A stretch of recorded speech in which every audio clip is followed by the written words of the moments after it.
Muy buenas tardes, bienvenidos a Noticias Globo Visión Economía. A esta hora les saluda Mariana Martínez. El día de hoy vamos a abordar la situación del sector industrial y lo hacemos con la nueva directiva de Conindustria. Nos acompaña su primer vicepresidente, Francisco Acevedo, la tarde de hoy. Buenas tardes, bienvenido. Buenas tardes, Mariana, ¿cómo estás? Bien, bienvenido a Noticias Globo Visión Economía y queríamos conversar con usted respecto a lo que es el sector industrial. Ningún país puede vivir sin industrias y sin empresas. En este caso, las últimas cifras que daba Banco Central de Venezuela quedaban un tanto rezagadas con las cifras que manejaba ya Conindustria, una caída de 95%. Quisiera conocer las condiciones generales en las que reciben ustedes este nuevo periodo. Bueno, primero antes de arrancar, creo que lo que arrancaste es fácil. No hay un país tan fuerte como sus industrias y Venezuela tiene un sector industrial sumamente golpeado. Las cifras del Banco Central reconocen de alguna manera la caída tan fuerte que tiene la economía venezolana. Y hay gente que puede discutir si la caída es de 22 o 25 o 40%. Yo creo que cual sea la cifra que queramos guiarnos, todas son cifras sumamente negativas y demuestran lo golpeada que se encuentra nuestra economía y por ende nuestro sector industrial. En medio de lo que ha sido la vorágine en la que nos ha llevado la situación económica y política del país, Conindustria señalaba en algunos aspectos cómo han venido cayendo la cantidad de industrias que se mantienen operativas y que mantienen sus puertas abiertas. Hemos visto como en las últimas cifras de la última encuesta de coyuntura que se presentaban, habían por lo menos de 2.000 empresas o casi 2.200 empresas activas. ¿Cuál es la previsión que ustedes tienen de 4.000 que venían ya activas y de 12.000 que estaban en el año 1999? Fíjate, la previsión que estamos viendo es que si no hay un cambio rápido y fuerte de la economía, vamos a seguir viendo empresas e industrias cerrando.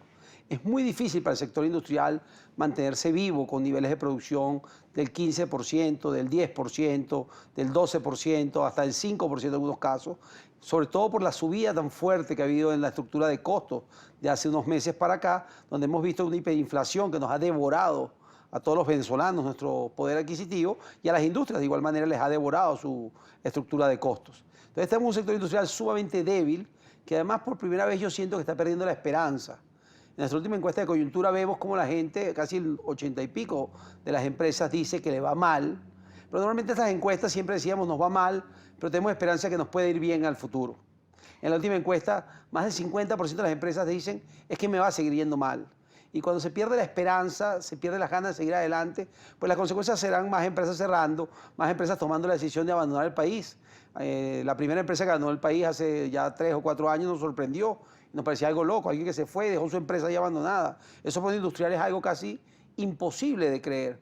Y hoy en día ya nos parece normal. Ah, se fue esta otra, se fue Kellogg, se fue Clorox, se fue... Y se van con una facilidad enorme porque simplemente no hay ninguna posibilidad y ninguna esperanza de poder seguir adelante. Se hace inviable con una economía que cae del PIB en niveles de 20 y pico % interanual. Eso hace que sea casi inviable ya mantener la industria. Cuando señala que ninguno de los sectores de que conforman el sector industrial se ha salvado de esta situación, ¿hay algunos en los que esto haya recrudecido más en los últimos meses, en el último año? Mira, yo diría que hay dos sectores que no habían sufrido de manera importante la caída brusca que el resto de los sectores iban sufriendo. Podemos hablar del sector alimentos y el sector farmacia. Sin embargo, en el último año ambos sectores tienen caídas mayores al 50%. Es decir, en esta economía no hay ningún sector industrial que esté pudiendo sobrevivir con esta situación que estamos viviendo. Entonces, aquí no hay ningún sector que se esté salvando, no hay ninguna industria que pueda sobrevivir siendo un cambio rápido en el modelo económico que está teniendo el país. Cuando hablamos de un cambio en el modelo económico, ustedes desde Conindustria habían presentado un plan que tenía 14 aspectos. ¿Este plan sigue vigente?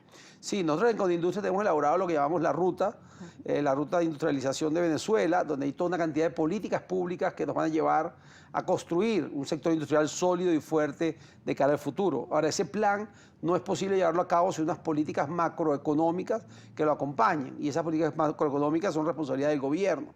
Es imposible desarrollar un sector industrial con las políticas, nada más la política fiscal, la voracidad de la política fiscal actual, es casi inviable desarrollar un negocio. Pagamos impuestos semanalmente, con anticipo de impuestos. El impuesto representa más del 10% de los ingresos de la empresa, sin contar la arbitrariedad de cada municipio, que decide poner patentes hasta el 3, el 5% puede llegar a haber, dependiendo del municipio, de manera arbitraria, en las cuales no tienen mecanismos ni siquiera para recurrir de alguna manera.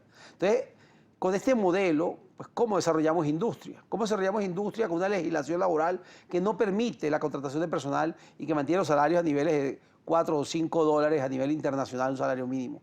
Es inviable. Si no hay un cambio profundo en el modelo de políticas públicas, el modelo económico del país, pues simplemente terminaremos desapareciendo todo el sector industrial de Venezuela. Hablando de las políticas públicas y hablando de las decisiones que deben tomarse desde el Ejecutivo Nacional que efectivamente perjudican el desempeño de la economía, usted fue el vocero en una oportunidad en unas mesas de trabajo que se hicieron en Miraflores, donde se convocaron a los sectores. En uno de estos tantos intentos el Ejecutivo decía hacer diálogo y tratar de escuchar las necesidades. En aquella oportunidad usted planteó básicamente lo mismo, hablaba en ese momento del tipo de cambio, hablaba de la situación que se estaba presentando en cuanto a lo que eran las disposiciones impositivas de impuestos y todo lo que afectaba los niveles efectivos de una operatividad en el país. ¿Algo de esto fue escuchado? Bueno, yo creo que a la final lo triste es que las decisiones se han ido tomando a la fuerza y tardías.